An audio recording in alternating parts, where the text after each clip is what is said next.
Welcome to Brooks River in Katmai National Park, Alaska. My name is Mike FITZ, your resident naturalist with Explore.org.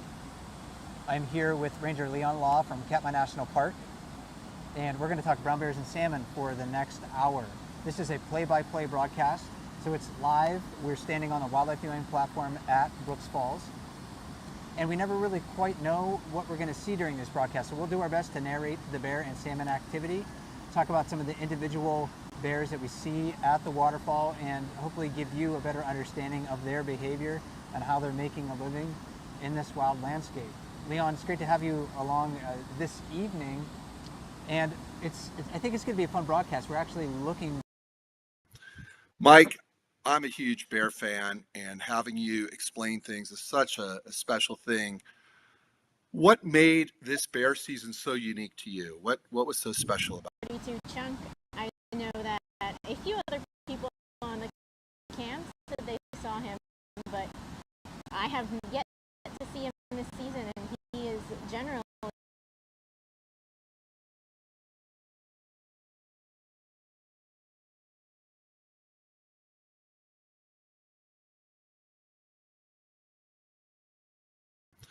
Mike, I'm a huge bear fan, and having you explain things is such a special thing. What made this bear season so unique to you? What was so special about it?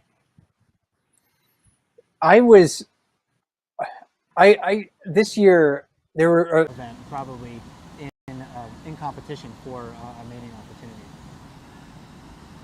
And then I think the other thing that we are going to look at tonight is, so just downstream of 32, we have 747 resting on the island there. And I think it'll be interesting once he decides that he's had plenty of rest to get up and see what we will see with 32 over here and some of the other bears as well. Absolutely. 747 is the most dominant bear at the river this year so far, at least the most dominant one that we have seen. And number 32, who's in the jacuzzi, is kind of a longtime rival of 747. They compete for a lot of the same mating opportunities, a lot of the same fishing spots. 747 loves to fish in the jacuzzi, although he's been fishing elsewhere too this year. So it'll be interesting to see whether those bears come into conflict for that space. And then on the lip of the waterfall, a bit of a conflict for space going on right now. Leon, we have number 503 on the left-hand side, number 402, actually his biological mom there, closer to the edge of the waterfall, and then it looks like number 821, just a little bit further away than that. And you can see 402 really not paying much attention to her son, which is a much larger bear. And do you think that could be an indication of recognition, or that she just doesn't see him as a threat or a challenge to this space at all? It's tough to say. Bears are, as we know, bears are so smart that they recognize each other from year to year. I have no doubt that mothers recognize their former offspring. And a great catch there by 821. That was a pretty skilled use of the paw and the mouth there. But yeah, I think 402 is probably just comfortable with their close proximity of 503, obviously, and she doesn't really view him as a threat, someone who's going to force her off of the waterfall. We haven't even seen her really turn her head. Mike, I'm a huge bear fan, and having you explain things is such a special thing. What made this bear season so unique to you? What was so special about it?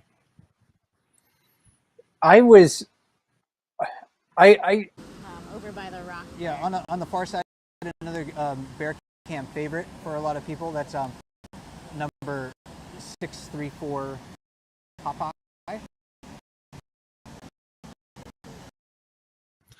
Mike, I'm a huge bear fan, and having you explain things is such a special thing. What made this bear season so unique to you? What was so special about it?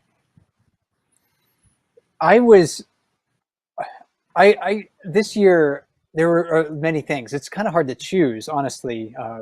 But this year, with the exceptional amount of salmon that returned to Brooks River, I think that really changed the dynamic on the river. Normally bears, especially early in the summer, they're clustered up at Brooks Falls. because that's the best place to fish in early summer. But there were so many fish this year moving through Brooks River that bears found success not only at Brooks Falls, but elsewhere along the river, really from the falls all the way downstream to the river mouth. So we saw bears that were not only very well fed, but we also saw bears that were extremely tolerant of one another in comparison to other years. I mean, we definitely still saw competition for some fishing spots and competition for mating opportunities, for instance. So it wasn't all, just the bears out there holding hands, but the overall tolerance that the bears displayed towards one another was, I think, this year quite exceptional. And that's probably because they were just so well fed this year. Yeah, I was, See more bears as well use this area. It's really a great time to watch the webcams because there's so much activity happening throughout the day. 402 successful on the lip, so she's eating her salmon right now. 503 moved in closer to that position where 402 was standing. So a lot of times bears will end up sort of taking their turns, waiting for an appropriate place on the lip, especially when they show high tolerance for each other on the lip of the waterfall. Popeye not finding success on the far side, so he's moved a little bit closer to our side, and that's also another spot that 747 loves to fish. So if we do see 747 get up, and again, he's sleeping on the island downstream, our largest bear, if he can shake off that grogginess, after his post-nap grogginess, I think we might see him, go to either the jacuzzi where Chunk is fishing or that shallower spot where Popeye is standing right now.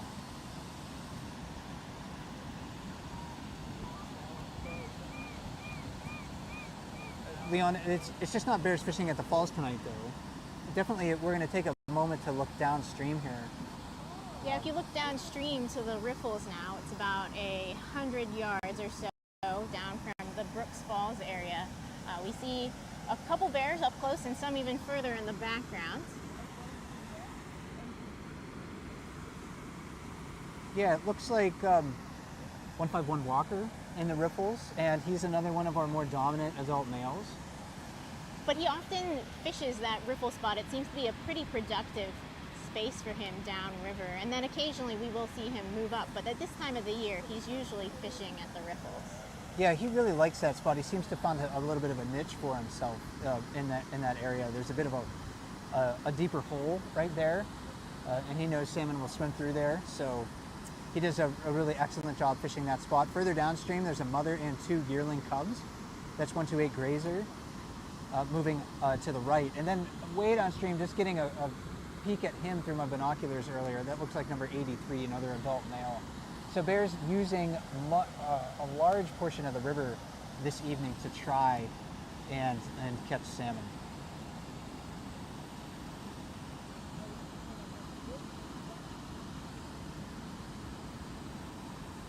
A little bit of a shuffling going on at the falls tonight, Leon. We just saw 503 on the lip before we looked downstream. Now he's moving into the far side of Brooks Falls. 402 finished with her salmon. Chunk over here, maybe looking to scavenge a little bit of that salmon. Chunk's a big bear, but it probably indicates that he's pretty hungry if he's going to look for that tiny bit of scrap that 402 left behind.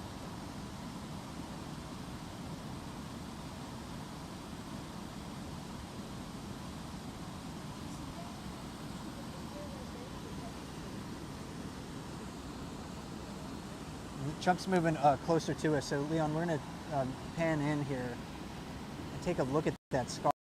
What are you seeing there?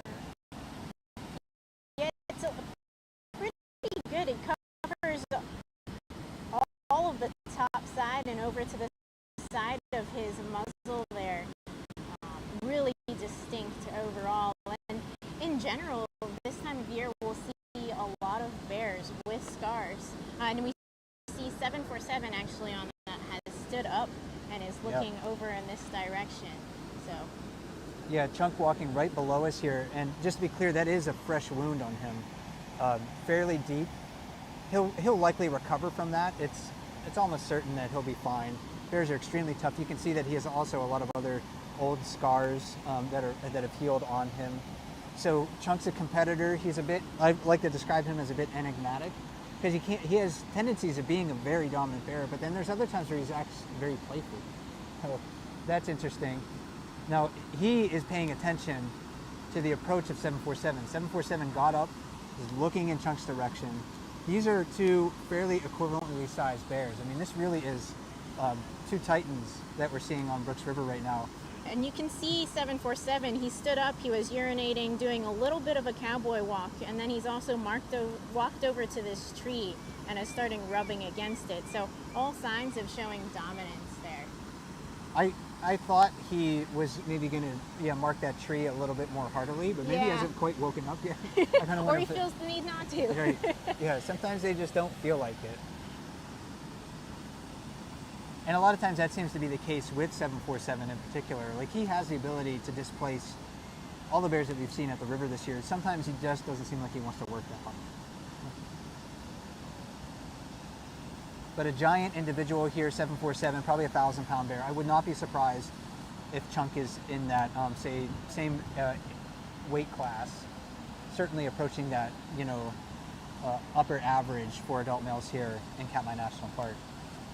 Chunk got his nickname when he was just a young bear. He was always pudgy though. He always had a big butt. He was kind of light bulb shaped even when he was like 2.5 years old. And I remember seeing him at that time. Oh, and 747 now. Again, another half-hearted rub there. When bears rub on trees, it leaves scent behind.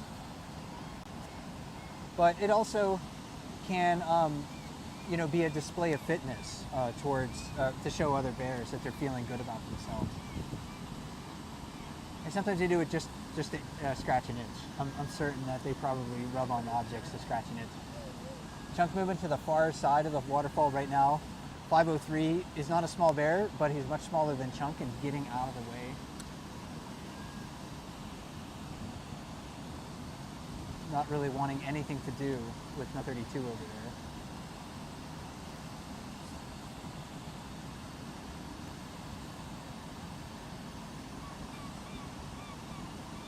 And as these bears move around, Leon, we're watching 503 walk closer to our side. 402 still on the bear between right now that's just kind of standing away from the edge.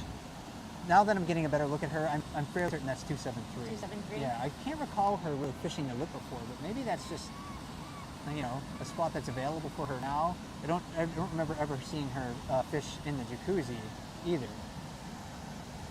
But bears, they do have preferences in terms of where they like to fish as well, and so it's one of those great ways we can also identify bears. Once they are older, they develop habits as individuals, and it can be, aside from physical characteristics, they do show preferences in places, and it can help us identify them as well. And 273 had yearling cubs last year, so she went to the den with them as far as we know. She probably weaned them this spring, so she's single. Possible she could have another litter coming up this winter if she is successful in conceiving one. 402 was single last year, but she came back single again this year, and that's not uncommon. It's a little uncommon for 402 because she's a big twin bear, as I like to say. She has had 7 litters, if I remember correctly, so she's one of the more productive mother bears here at Brooks River.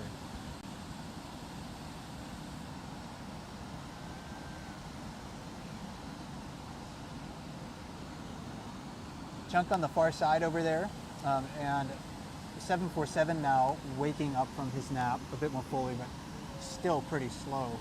That also could indicate that he has a full stomach too. He's a big bear, maybe it takes him a long time to wake up, and it also takes him a long time to get full. But not paying much attention to number 32 on the far side.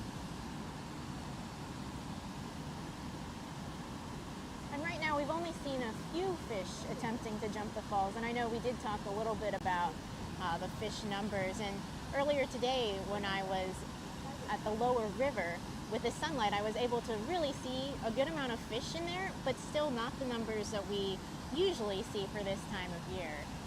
And the salmon run in the greater Naknek River watershed, which Brooks River is a part of, has been very strong again this year. More than 2 million salmon have returned.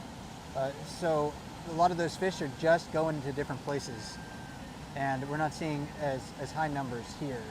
I'm gonna take a little bit of a closer look at Chunk on the far side. He caught a salmon and is eating most of that fish fairly quickly. That might just be an indication of how hungry he is. He probably won't leave anything behind. You can definitely see, Leon, that he has a lot of fat reserves on him still, so he's in pretty good shape, especially for this time of the year. In general, we have seen a lot of the bears come back with quite a bit of fat reserves on it. So even though it does seem that it is a little later for the salmon run, or we aren't seeing the huge numbers usually we do at this time, but they are still doing pretty well. But you can definitely see a lot of the bears, they are hungry this time of year. And I don't know if the viewers are able to see that on camera, but Chunk wasn't even done finishing his first fish, and he caught another one. He's actually holding kind of both his paws there. So he started eating the second one, has the fish head from the first one. I think we can anticipate him eating all of both of those. Eating with quite a bit of vigor, trying to wolf those down. Each one of those fish maybe 5 pounds or more right now.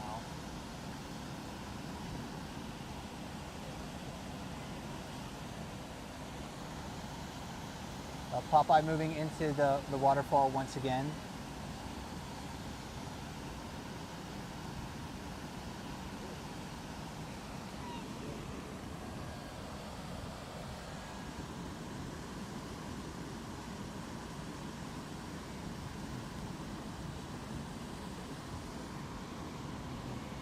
Naomi and I talked about this a little bit yesterday, but we talked a little bit about how the number of fishing spots at Brooks Falls, it seems to increase throughout the month of July. Like in late June, when the bears are really first arriving, we seem to have a lesser tolerance for one another, and now that tolerance has increased, and we're seeing less conflict for space, although it certainly is still happening. I think a great example of that is, what's going on between 747 and Popeye right now below the falls, and then also those 3 bears on the lip. They're not really, they're being very patient with one another, although maybe 402 is a little uncomfortable with the close proximity of those other bears.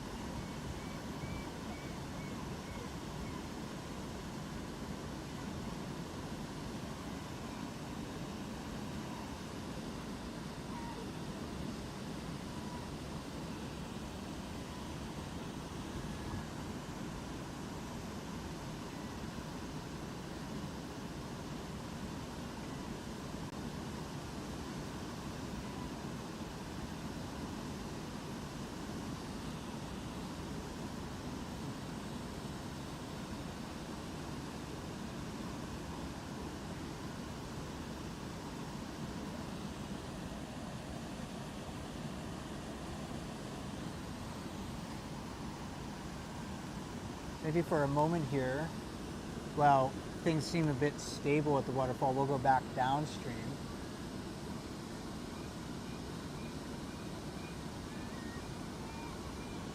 128 Grazer, the mother with 2 yearlings that we had seen way downriver, has moved closer to our position. She's in the riffles right now with her 2 yearlings. There's another bear behind her. Another adult female, but a smaller adult female. And we see Grazer doing this dash and grab technique. She will wait and watch, and then she will do this really energetic dive into the water, and she can be really quite successful at that. We see her do try that several times, but it is one of her preferred techniques in that location.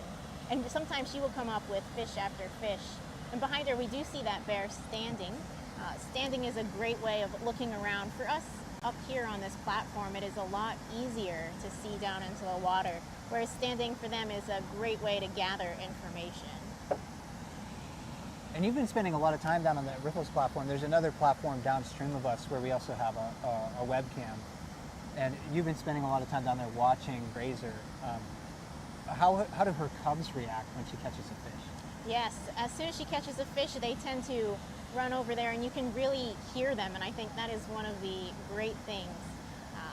as you can hear them bawling and going for the food, and she doesn't necessarily share with them, but she tolerates them taking food from her.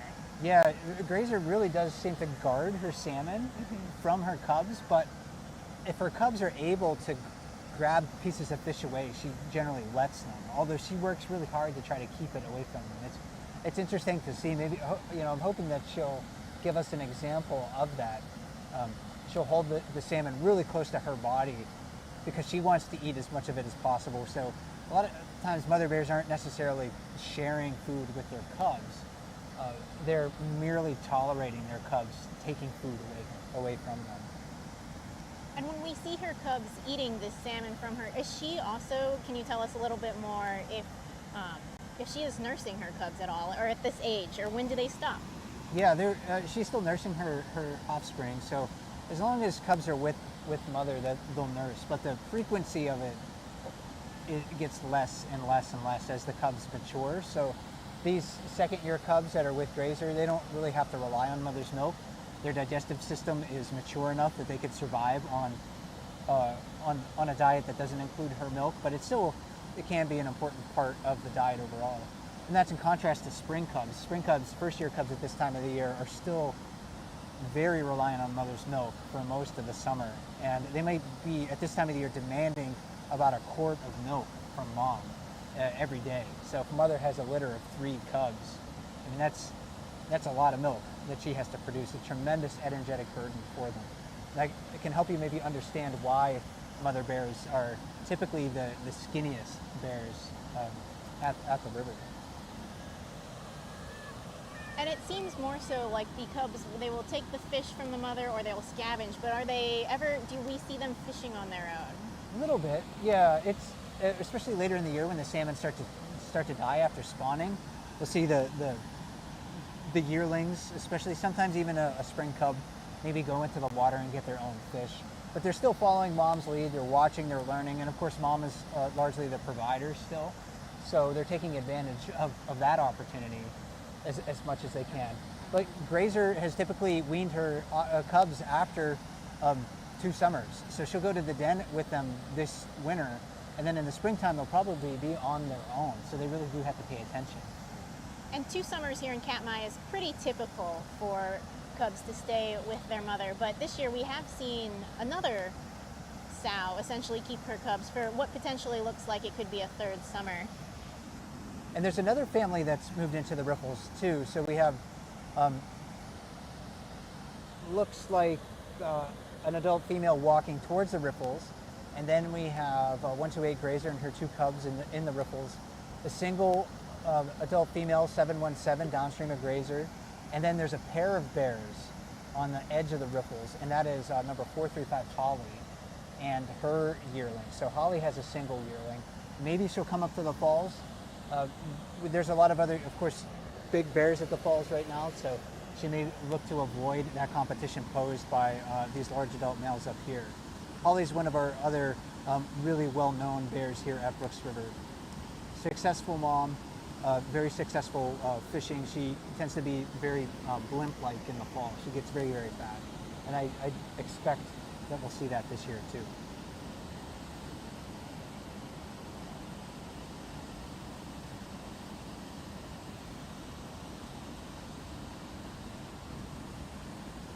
And so, Mike, at the falls, we see a lot of bears standing and waiting, but there's quite a bit of patience, but there's actually quite a bit of technique in that as well. Yeah, it's easy to confuse this scene with a little bit of laziness, and in some ways, I guess you could argue that, they're just standing around. But you have to consider the economics of this whole situation. Bears need to eat a year's worth of food in fewer than 6 months most of the time in order to survive winter hibernation. So it really pays for them to be patient, and if you can find a spot where you can wait for your food to come to you, that's a much more efficient way of making a living than chasing fish throughout the river. So the big adult males, a lot of these large females that we see up at the falls, they figured it out. And the younger bears know that this is an easier way to make a living too. They just can't compete for a lot of those fishing spots, or they don't know how to fish these locations. We see that quite often as well. So when bears are learning to fish these locations, do you think it's more of trial and error, or is it watching what other bears do, or is it learning from their moms when they were cubs? I think it's all of the above. For example, there are very few mother bears that will, first of all, take their cubs to the falls. So a lot of cubs don't necessarily see a bear fishing the jacuzzi, for instance. Some of the mother bears will take their cubs to the lip, like Grazer has done that in the past, 402's done that in the past, but maybe that's about it. And then when you look at the jacuzzi, like where 747 is, we'll take a look at him. I've never really seen many female bears fish there. Occasionally, once in a while, but it's a pretty rare event. So younger bears are watching and learning not only from their mothers, but they're watching other bears.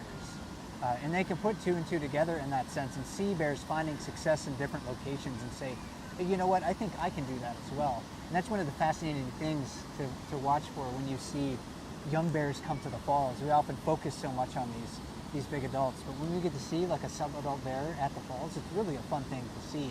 It's sometimes difficult to watch them struggle with those fishing techniques, which I'm sure you've seen as well, but it's also great to see that learning process take place. Yes, I always think it's interesting to watch the sub-adults because they are in this time where they are not with mom and they're trying to figure out this world on their own. And those teenage years, so to speak, is definitely something that we are going to talk about later this week as well in a live chat, I do believe, Wednesday, correct? Wednesday, yeah. So program change. We're going to talk about the brown bear hierarchy tomorrow. We originally had the teenage life of a brown bear scheduled for tomorrow, but we shifted that one to Wednesday. So we'll talk about the bear hierarchy tomorrow and how bears live within that hierarchy and why it's advantageous for them. And then on Wednesday, we'll talk about the subadults of the bear world. And both of those broadcasts will take place at 7 p.m. Eastern Time, 3 p.m. Alaska. This is another bear here that I don't think I've seen this one this year, Leon, standing on the edge of the river right now, just sitting down. Another female bear. Again, this is kind of like peak bear time at Brooks River, and it kind of gives me the hit of it could be number 39, but I'm not sure. But when you're looking at a bear, we've talked about a lot of these individual bears tonight, but what are some of the things that you look for to try to identify bears when you're watching the webcams or when you're watching them in person? Yeah, when I look at the bears, I definitely look at physical characteristics such as body shape, their hump size, perhaps how big their legs are, especially the face as well. Looking at the ears, the way that they point or they're oriented or how far apart they are spaced on the head. Claw color is a really great one too. Lighter claws are something we see, and they're not as frequent necessarily, and so that can just narrow things down quite a bit as well. But another great resource for people out there is also the Bears of Brooks River ebook, which people can find online, and that's a great way to get started about looking about these different individuals and their physical characteristics as well. Yeah, definitely download that ebook if you have the opportunity. You can go to Katmai National Park's website and find it. You can also, maybe the easiest way to get there would just be by going to a search engine, typing in Katmai ebook brown bears or something like that, and you should find the link for that fairly easily. It's updated annually, at least the rangers try to update it annually. So, and it has almost all of the bears that we're talking about this evening in there. Some great tips on how to identify them and information on their life histories.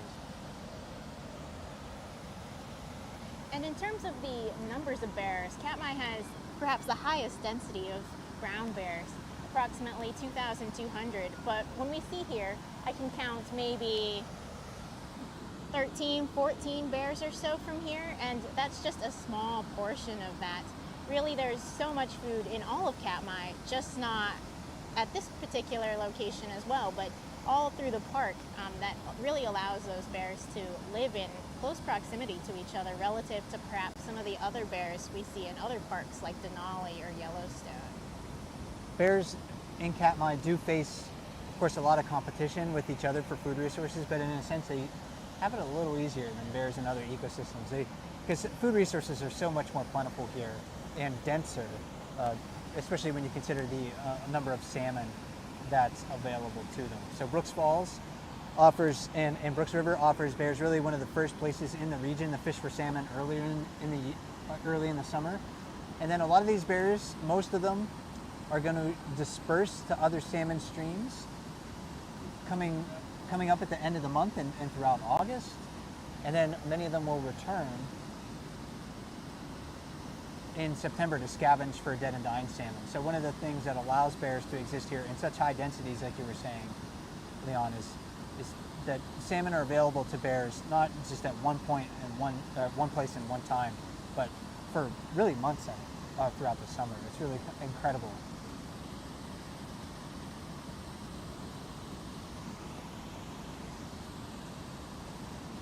And if you're just tuning in, thanks for joining us this evening. My name is Mike FITZ with explore.org, and I'm here with Ranger Leon Law from Katmai National Park. We're talking brown bears and salmon live from Brooks Falls in Katmai National Park, Alaska. We're standing on an elevated wildlife viewing platform separated from the bears so we can stand here safely and give you this view of the river itself and the bears that are making a living here. Things seem kind of stationary at the waterfall right now. Maybe we'll take a look at the bear that's beneath us here, hanging out right below the platform. This is one of these great moments that you get from the platform here. Just watching a bear lounging, you have the opportunity to study the detail of its fur and its claws. Great look at the claws, Leon. Brown bear claws are fairly well adapted for the environments that they live in. Yeah, they are pretty long, and you can see would be great for digging dens or catching salmon. And notice also how they are longer on the front paws than the back paws as well. They're like just big excavating buckets. They're several inches long, much longer than a black bear, longer than a polar bear. Each bear species in North America has claws that are adapted for their particular environment and lifestyle. Both brown and black bears are omnivores, but brown bears and grizzly bears are more well adapted for maybe open spaces and digging for tubers, roots, and ground squirrels maybe in this habitat. So brown bears and grizzly bears more of an animal for the open areas where you don't find a lot of forest. And then black bears have shorter, their claws are curved more sharply to help them climb trees, because black bears are typically found in more forested environments. And no black bears in Katmai that I know of.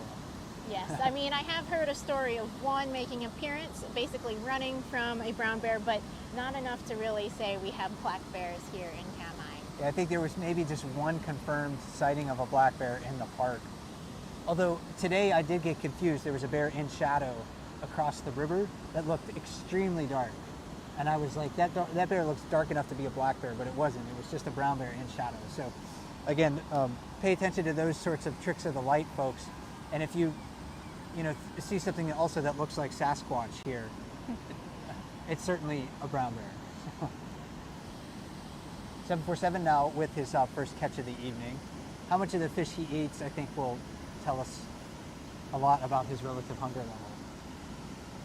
And it's pretty typical, I think, for us to see him catch a fish in the jacuzzi and then move to this spot instead to eat it as well.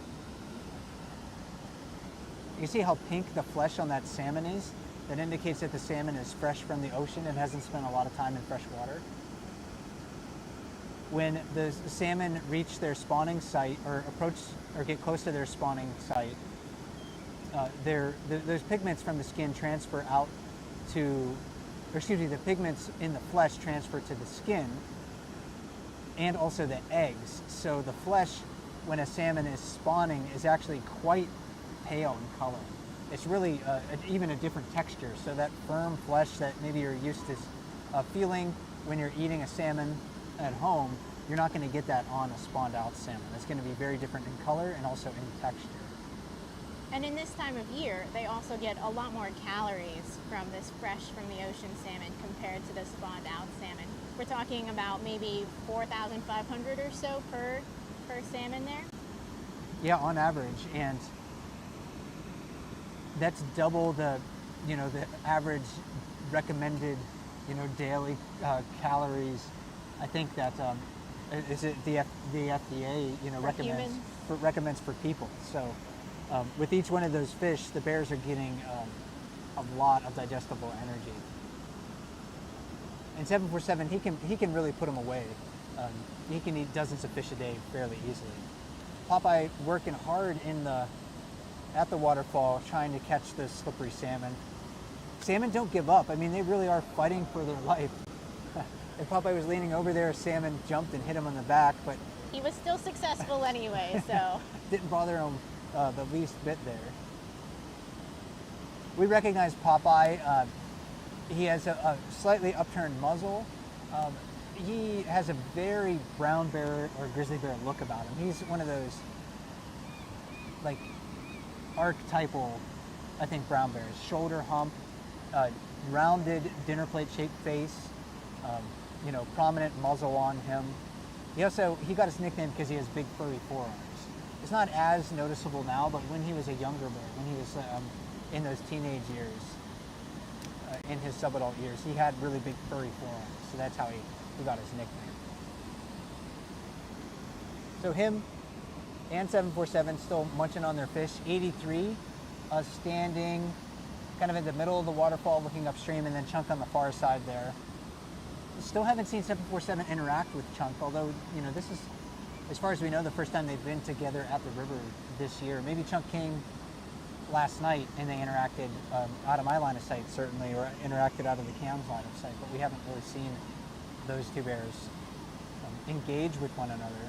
And a lot of times, between dominant bears, they will it's almost like in a movie, in a battle scene, where the two, hero warriors, like the villain and the hero warrior, lock eyes across the battlefield. It sometimes seems like that with bears. They really do want to settle the hierarchy as much as they can. And once that's settled, they typically kind of go about their business, although the more dominant bear will reassert himself periodically.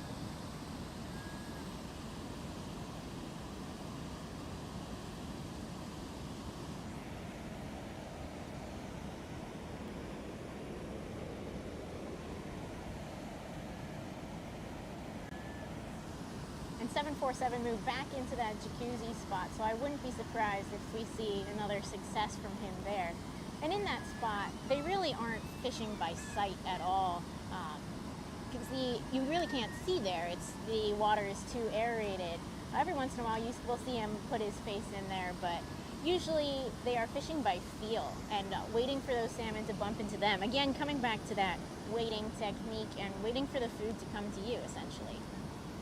And they're hardly burning any calories in the water. They're so big that cold water typically doesn't bother the large bears like this. They're just so massive. They have so much volume compared to their surface area that they don't cool down as rapidly as a person would. Especially, I wouldn't be able to stand in that water for more than 5 minutes without starting to shiver. And if I was in there longer, then I would just show signs of probably moderate to severe hypothermia shortly thereafterwards. And 747 again found success there and is moving back probably to that spot. Yep, right there to lay down and eat his catch.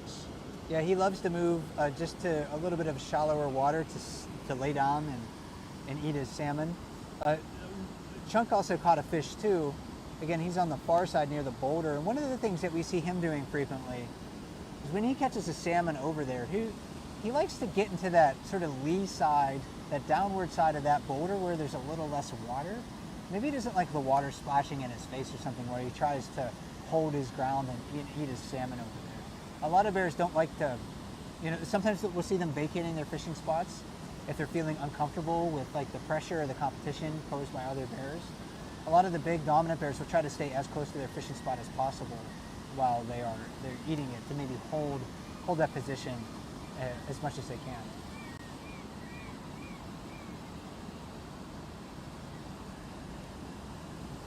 And 273 on the lip still, but she has not made a move to fish. And she's just kind of looking.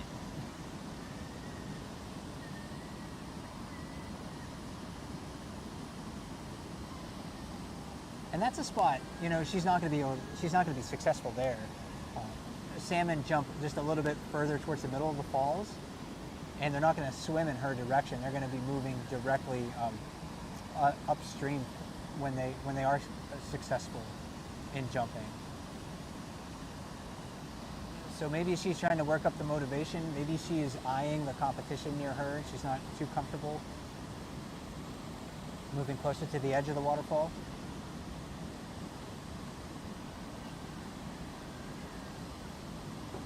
It is quite slippery there. And it does take a lot of skill in general to fish the lip. It's not something that we see all bears do either.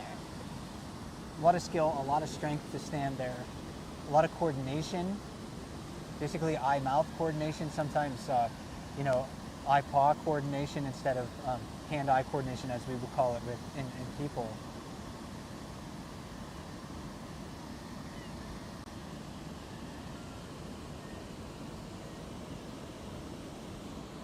We do see some hungrier bears downstream,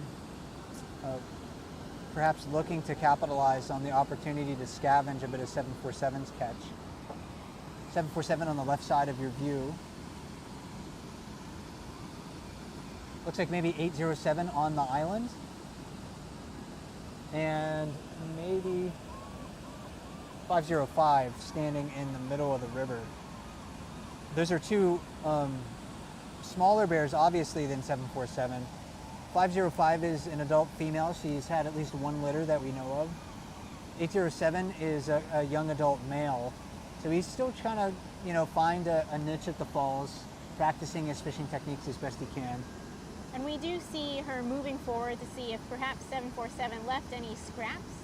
It doesn't look like anything significant. And so maybe a little bit of a disappointment for that bear.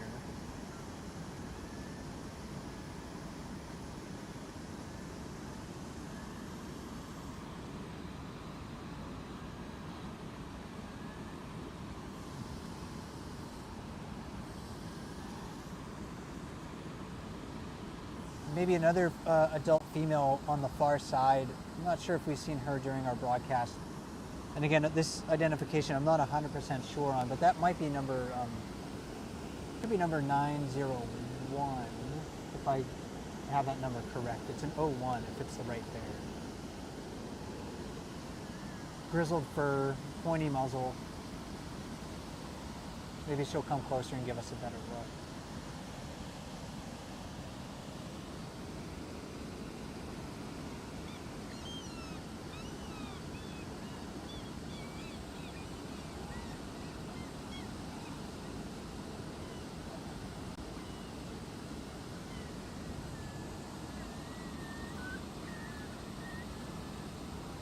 The bear's patience definitely on display tonight.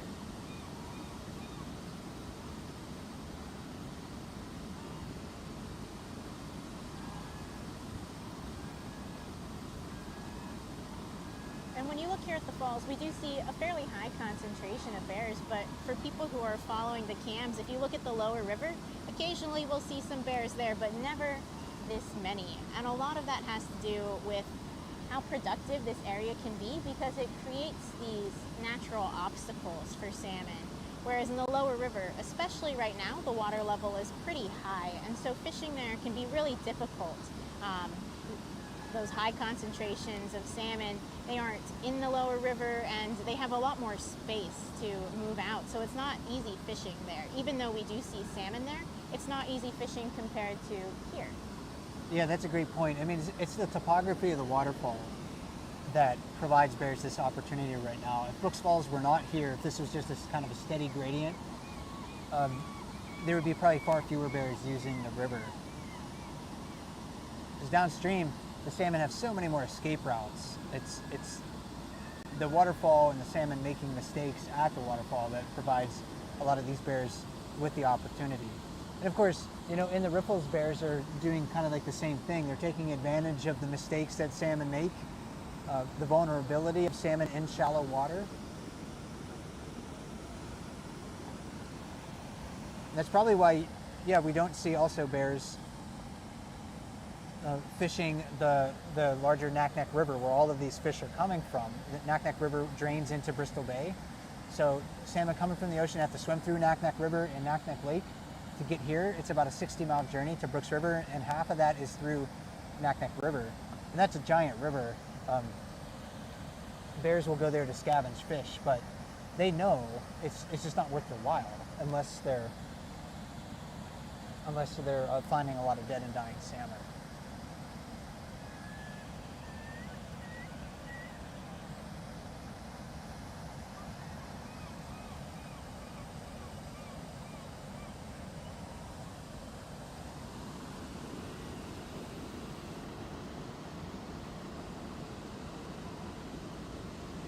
In the abundance of the wildlife that we see here, not only the bears, but the other animal species that we're seeing at the waterfall this evening, the gulls.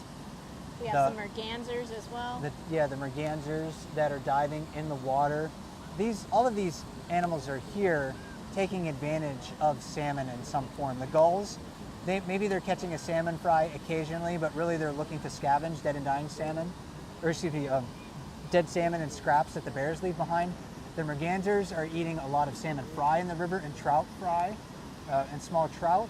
And those trout that are in the water are getting large and fat and living here at high densities because they're feeding on salmon flesh and salmon eggs. So the salmon are the keystone of the ecosystem. It's something that we talk about frequently. It's hard to overstate the importance of these fish to this whole area. The brown bears, the birds, the fish, the other fish in the water, and also the cultures of this area.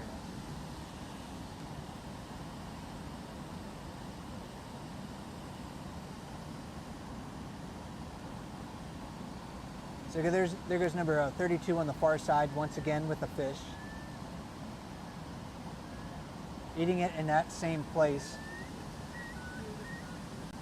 And Leon, you talked earlier this evening about identifying bears, based on a lot of physical features, and you mentioned behavior too. I mean, that's really an important thing that I utilize to try to tell different bears apart. Even if like the webcam view is a little bit obscured, or if I'm viewing it at low resolution, often the behavior of bears is something that you could see through that. And we're going to look downstream here, because another very dominant bear is coming into the scene. This might shake things up a little bit. This is the bear on the island right now is number 856.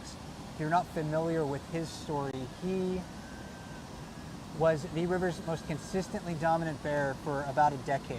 He had some ups and downs during that period, so not always the most dominant bear, but a very dominant bear over that period, even displacing 747 most of the time.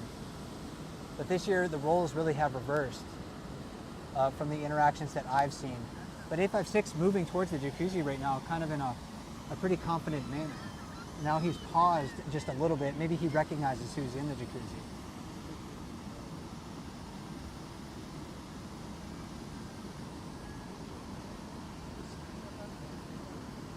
This is a change from years past, Leon. When we saw 856 as being the dominant bear, I remember you seeing that probably in 2017. I mean, or that might have been one of his off years. But in years past, we've seen 856, when he's feeling strong and assertive, he would have moved right in and he would have displaced 747 from the jacuzzi. Absolutely, and right now we see him hesitant, looking at that area, debating if he is going to walk up there. But so far, all of the interactions that we have seen is 747 is now the most dominant bear. So definitely a shift in the hierarchy. But 856 still remains an incredibly dominant bear here. Yeah, he's still a giant of a bear. Moving to the far side now, he will fish over on the far side. And he's had some tangles with 32 chunk over there. 83, the lighter brown bear that's standing upright kind of in the middle of the waterfall. If 856 approaches 83, he'll likely just get out of the way. I'm not sure what number 32 chunk on the far side will do. Yeah, and we don't know if they have met this season again either as well. So we're going to try to watch the 856 moving in that direction. And again, sometimes, you know, if you see brown bears like 856 really not get assertive or aggressive with other bears, it could be that they're just not feeling it that day, and you know they're feeling tired, whatever it happens to be, or they just feel like it's not worthwhile. But when you watch bears and the pattern of their behavior across like a whole month or a whole summer, then those sort of situations where they're just not feeling it get kind of shoved aside when you're looking at the whole of their behavior. So 856 creeping up just slowly there. I'll try to zoom in a little bit. 83 kind of oblivious to who's behind him. Now he notices, maybe. I think that's maybe how 83 gets all of those wounds on his backside. He just doesn't seem to pay attention to the approach of bears coming up from behind him. And now he's yielding easily to 856. In most encounters, that is what happens. It's not necessarily a physical fight or any contact, though it can be, but it is just one bear moving out of the way from another. In general, bears, they aren't looking to fight, they're looking to survive, and that can be a great tactic. It's just to yield that space. Yes, discretion is the better part of valor in many cases. 83 and 856 have interacted many, many times over many years, so they know each other well. They can remember each other across seasons and years. And 83 knows, you know, this other guy is bigger than me, stronger than me. He's beat me up in the past. There's no reason for me to try to tangle with him right now if I'm not feeling, you know, larger or stronger. We'll take a look at 83 as he walks away, because he is also another bear that's carrying a sizable wound on him right now. You can see that on his right hip. It's an injury that he'll likely heal from quite easily, or quite well.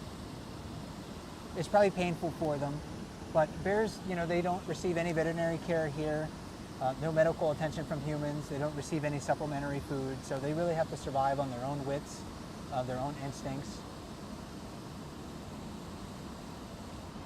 And it can be a tough life for them. So when we see these older bears, especially like 83, or like, you know, a bear like 856 who's 20 years old, who is about, you know, at the top of the hierarchy for about a decade. I mean, that shows incredible survival instincts and skill to be able to maintain that level of success for so long. And you did mention age there, and at what age would you really say bears are in their prime? Yeah, a lot of times I would think in their mid-teens. It can vary from bear to bear, but yeah, I think certainly their mid-teens is when they seem to reach their peak of their body mass.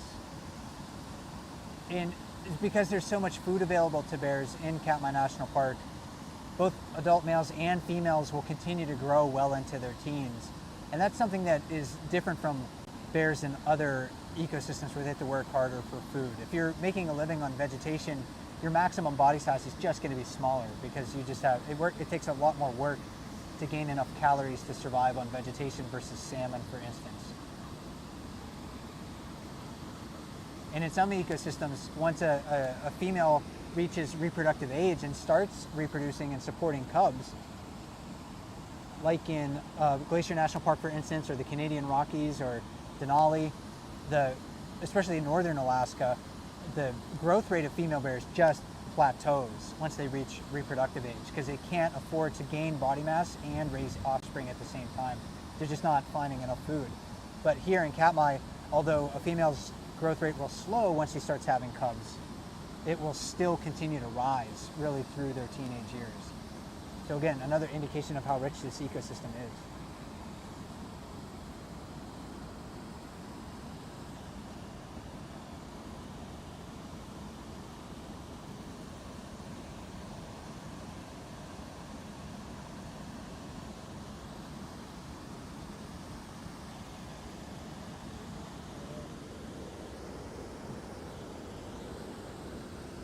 We have a few minutes left in our broadcast here.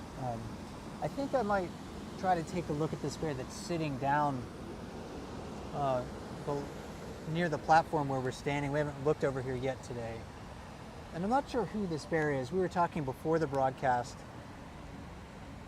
I was sort of speculating it could be 831, but I'm not sure. It definitely has a very distinctive face, like a pointy muzzle to me, grizzled fur around her head and neck. But that, when you look at these bears and you get a good look at their faces on the webcams, I mean, you can definitely tell they have a lot of variation in their facial features. And that's, for me, one of the easier ways to try to identify bears.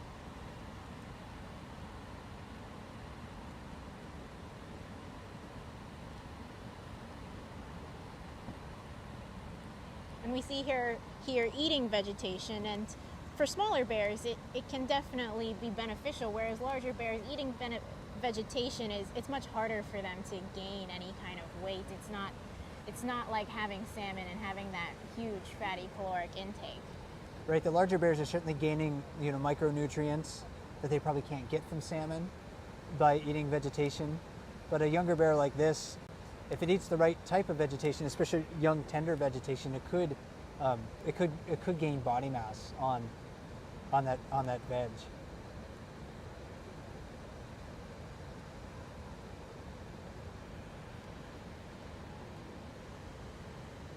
This is also a young bear too. We can just tell when it was chewing. I could look and see how pearly white its teeth are. Didn't really see a lot of plaque there. Didn't see evidence of like broken teeth, for instance, although I could be missing something. But the older bears, they often have missing teeth, broken teeth. You get a really good look at their teeth and gum line. You'll see a lot of plaque and staining. And that's pretty typical. I mean, we have seen pictures also of 856's mouth, and you can definitely see the broken teeth, that kind of again, that darker color as well. And bears, they just don't have dentists, and so it's something that you'll expect to see over time. So there was that other bear that was resting beneath us. The bear we were looking at walked a little too close. The other bear got up, decided he didn't want that other bear closer to it, and now they're moving away from us. So the boardwalk structure that you're seeing, that's how people access Brooks Falls, right behind us here. So if you are fortunate enough to visit in the future, you'll be coming along that walkway to stand where Leon and I are standing right now to watch bears and salmon at Brooks River. Just a great evening. I hope you'll continue to watch the webcams tonight, because certainly there's the potential to see a lot of bears interacting with one another as they get closer. We're seeing a lot of bears practice patience this evening. Anything else that stood out to you tonight, Leon? Yeah, I think it's just, we've also seen quite a few family groups in the riffles, and even before we were here on starting this live broadcast, we did see up here at the falls 854, and it's always just interesting to watch these family groups, especially as they make their way and they are here at the falls, because we are definitely used to seeing a lot of the larger bears at the falls itself. Definitely at the riffles, 128 has been there quite a bit, but it is always interesting to see the cubs and how they're learning and all of those different interactions between the bears.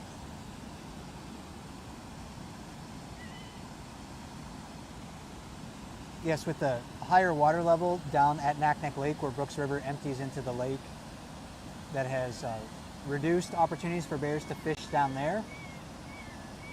Smaller salmon run this year, certainly compared to last year. So all of these things have, I think, combined to increase competition for space between a lot of our brown bears, and we're seeing bears coexist somewhat peaceably. This evening, we actually haven't seen a lot of other bears shoving each other around, which is not something that I expected, considering the big males that we have up here right now. So it's been an interesting evening. Again, bears will fight for sure, but they like to avoid conflict as much as possible, and I think we're getting a pretty good example of that this evening. And 32 Chunk over there just caught another, taking it back to his usual spot. So lots of action to see later today, tomorrow, and throughout the month of July here at Brooks River and Katmai National Park. Thanks for joining Ranger Leon Law and myself for this play-by-play broadcast. My name is Mike FITZ with Explore.org. Glad you were with us tonight. And as we like to say at Explore.org, never stop learning.